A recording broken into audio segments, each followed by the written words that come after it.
চার হাতে দুই দুই চার হাতে মোসাফা যে সুন্নতের খেলাফ, এই কথা প্রমাণ করছি আপনাকে। হাদিস পেশ করব। হাদিস অনেকগুলি, 10টি হাদিস আমার সামনে আছে, তাও সংক্ষেপ করে নিয়েছে। আরও কতগুলি হাদিস আছে। অনেক আজকের থেকে প্রায় 20 বছর আগে একটি লেকচার আমি দিয়েছিলাম, যেটা আমার অফিসিয়াল চ্যানেলে নাই, কিন্তু বিভিন্ন চ্যানেলে থাকতে পারে। মোসাফার উপর সবগুলি হাদিস প্রায় বর্ণনা করেছিলাম। দেখলাম যে অনেকগুলি আরও হাদিস আছে। আমি সংক্ষেপ করে 10টি হাদিস নিয়ে এসেছি, কিন্তু সময়ের স্বল্পতার জন্য সব হাদিস শোনাবো না, শুধু আপনার জানিয়ে দিলাম। আর ইনশাআল্লাহ হয়তো বৃহস্পতিবারের বিষয়ভিত্তিক আলোচনাতে এটি নতুন করে আলোচনা করব, কারণ 20 বছর আগের আলোচনা কোথায় চলে গেছে, আছে কিনা আল্লাহ জানে সোশ্যাল মিডিয়াতে। বুঝতে পারছেন না? এখন সংক্ষেপে মোসাফার কথা বলি এই হাদিসগুলির আলোকে। তাহলে শাব্দিক থেকে মোসাফা মানে হাতের তলার সাথে হাতের তলা মিলা, আর তারপরে শরীয়তের যুক্তির মাপকাঠিতে যুক্তির নিরিখেও মোসাফা হচ্ছে ভালো কাজ। তখন ভালো কাজ কি দিয়ে করতে হবে? ডান হাত দিয়ে করতে হবে। এবার বুঝতে পারলেন? হাতের তলার সাথে হাতের তলা মেলানো, হাতের ওপরের সাথে মেলানো নয়, আর সেটা ডান হাত দিয়ে করা। এখন দলিল পরে বলছি। এই ছিল মোসাফাহা। দলিল দেখেন, ওয়াকাল ইবনে মাসউদ, আব্দুল্লাহ বিন মাসউদ রাদিয়াল্লাহু তাআলা বলে, আল্লাহ মানিন নবী সাল্লাল্লাহু আলাইহি ওয়াসাল্লাম তাশাহুদা, নবী সাল্লাল্লাহু আলাইহি ওয়াসাল্লাম আমাকে আত্তাহিয়াত শিখিয়েছেন। ওয়া কাফফি বাইনা কাফাইহি, তখন আমার এক হাতের তলা বাইনা কাফাই, নবী সাল্লাল্লাহু আলাইহি ওয়াসাল্লামের দুই হাতের তলার মাঝখানে ছিল।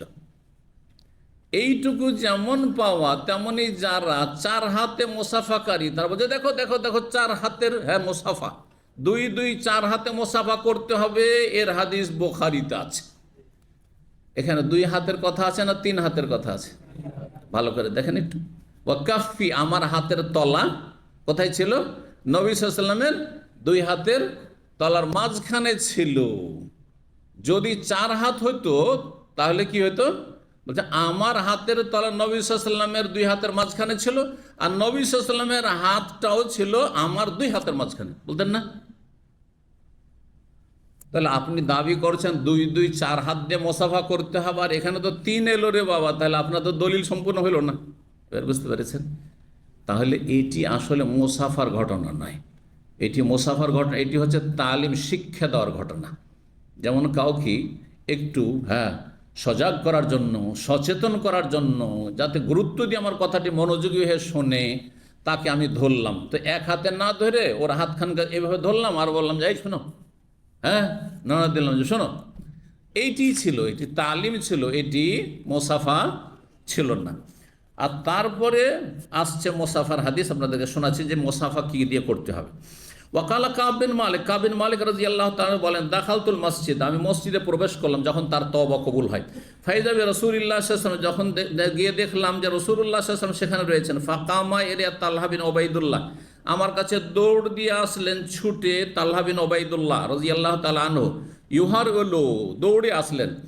হাত্তা সাফাহানি, আমার সাথে মোসাফাহা করলেন, হাতের তলার সাথে হাতে তলা মিলালেন। ও হান্না আনি, এবং আমাকে মোবারকবাদ পেশ করলেন যে সুসংবাদ তোমার জন্য, তোমার তওবা মঞ্জুর হয়েছে আল্লাহর কাছে 50 দিন বয়কটের পরে। লম্বা হাদিস ছিল, তাতে ইঙ্গিত করলাম। 6263 নম্বর হাদিস। এখন মোসাফার হাদিস শোনেন। আনাস রাদিয়াল্লাহু তাআলা আনহুকে কাতাদা বলছেন, কুলতুনি আনাস, আমি আনাসকে বললাম আমার ওস্তাদকে, আকানাতিল মুসাফাত ফি আসহাবি রাসূলিল্লাহ সাল্লাল্লাহু আলাইহি ওয়াসাল্লাম, রাসূলুল্লাহ সাল্লাল্লাহু আলাইহি ওয়াসাল্লাম সাহাবায়ে কেরামদের মাঝে কি মোসাফার প্রচলন ছিল, সুন্নত ছিল এটি? কালা নাম, হ্যাঁ মোসাফা ছিল। যাতে কেউ না বলে যে না মোসাফা নেই, হ্যান্ডশেক করা, হাতে হাত লাগানো নেই। বলছেন হ্যাঁ ছিল। তারপরের হাদিস স্পষ্ট, তাতে এক হাতে মোসাফার কথা রয়েছে। 6264 নম্বর হাদিস। হাদিস বর্ণনা করছেন আবু আকিল জোহরা বিন মাবাদ, সামিয়া জাদ্দাহু, তার দাদা থেকে তিনি শুনেছেন, তার দাদা হচ্ছেন আব্দুল্লাহ বিন হিশাম। কাল আব্দুল্লাহ বিন হিশাম তার দাদা সাহাবী বলছেন, কুন্না মান নবী, আমরা নবী সাল্লাল্লাহু আলাইহি ওয়াসাল্লামের সাথে ছিলাম। ওয়া হুয়া আখিযুন বিয়াদি উমর ইবনে আল খাত্তাব, তিনি সেই সময় নবী সাল্লাল্লাহু উমর রাদিয়াল্লাহু তাআলা আনহুর হাত ধরেছিলেন। বেয়াদে, এক বচন না দ্বিবচন? এক বচন। ইয়াদ, এক হাত, এক হাত ধরে, এইভাবে এক হাত ধরে মোসাফা করেছেন। যদি 4 হাতে, দুই দুই 4 হাতে মোসাফা হয় তাহলে 2 হাত ধরে আছেন, ঠিক কিনা? কিন্তু এখানে হচ্ছে বেয়াদে উমর বিন খাত্তাব, উমর বিন খাত্তাব রাদিয়াল্লাহু তাআলা আনহুর এক হাত ধরেছিলেন, এইটি ছিল মোসাফা। ইমাম বুখারী রাহমাহুল্লাহ এই হাদিস নিয়ে এসে বলতে চাইছেন যে মোসাফা এক হাতে, মোসাফা এক হাতে রয়েছে। কিন্তু মোসাফা ছাড়াও হাতে হাত দেওয়া প্রয়োজনে, যেমন শিক্ষা দেওয়ার জন্য, কাউকে সচেতন করার জন্য দুই হাত দিয়ে কারো হাত ধরা, এটি জায়েজ রয়েছে, এটা প্রমাণ করার জন্য তারপরের অধ্যায়টি 28 নম্বর অধ্যায় নিয়ে এসেছেন। বলছেন ওয়াসাফা হাম্মাদ ইবনে যায়েদ ইবনে আল মুবারক বিয়াদাইহি। এখানে হাম্মাদ বিন যায়েদ তিনি আব্দুল্লাহ ইবনে মুবারকের সাথে মোসাফা করেছেন বিয়াদাইহি, দুই হাতে, দুই হাতে। তাহলে দুই হাতে মুসাফা হাম্মাদ বিন যায়েদ করেছেন। এখন হাম্মাদ বিন যায়েদ হচ্ছে তাবেই। তাবেইর যদি আমল হাদিসের খেলাফ হয় তাহলে তাবেইর আমল নেওয়া যাবে না হাদিস নিতে হবে? হাদিস নিতে হবে। সুতরাং ইমাম বুখারী রাহমাহুল্লাহ এটা নিয়ে এসে যেন রদ করতে চেয়েছেন যে আমি আগের হাদিসটি শোনাইলাম বা এখানে লিখলাম যে ওমর ইবনে খাত্তাব রাদিয়াল্লাহু এক হাত ধরে মুসাফা করেছেন নবী সাল্লাল্লাহু আলাইহি ওয়াসাল্লাম। সুতরাং হাম্মাদ বিন যায়েদ দুই হাতে যে মুসাফা করেছেন এটি তার ব্যক্তি আমল, সেটি শরীয়তের বিধান নয়, শরীয়তের বিধান নয়। তবে কোনো কিছু শিক্ষা দেওয়ার জন্য দুই হাত লাগানো যাবে, দুই হাত ধরা যাবে, এটির বৈধতার জন্য আত্মায়াতের হাদিস নিয়ে এসেছেন, সেটি দিয়ে আজকের আলোচনা শেষ করছি। 6265 নম্বর হাদিস। হাদিস বর্ণনা করেছেন ইবনে মাসউদ রাদিয়াল্লাহু তাআলা আনহু। তিনি বলেন আল্লাহ মানে রাসূলুল্লাহ সাল্লাল্লাহু আলাইহি ওয়াসাল্লাম, রাসূলুল্লাহ আমাকে শিক্ষা দিলেন কি তাশাহুদ, আত-তাশাহুদা ওয়া কাফি বাইনা কাফে, তখন আমার হাতের তলা তার দুই হাতের মাঝখানে ছিল, হাতের তলা মানে এক হাত, তাহলে তিন হাতের কথা এখানে রয়েছে, এইভাবে ধরেছিলেন। তার নবী সাল্লাল্লাহু আলাইহি ওয়াসাল্লাম দুই হাতে ধরেছিলেন আর ইবনে মাসউদের এক হাত ছিল। এটি মোসাফা ছিল না, তালিম, যে আল্লাহ মানি তালিম ছিল।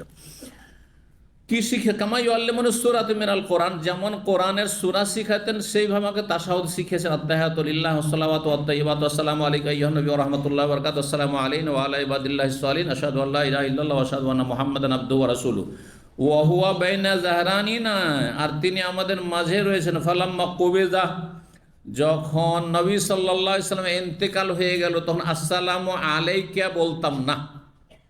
এটি কার আমল? ইবনে মাসউদ।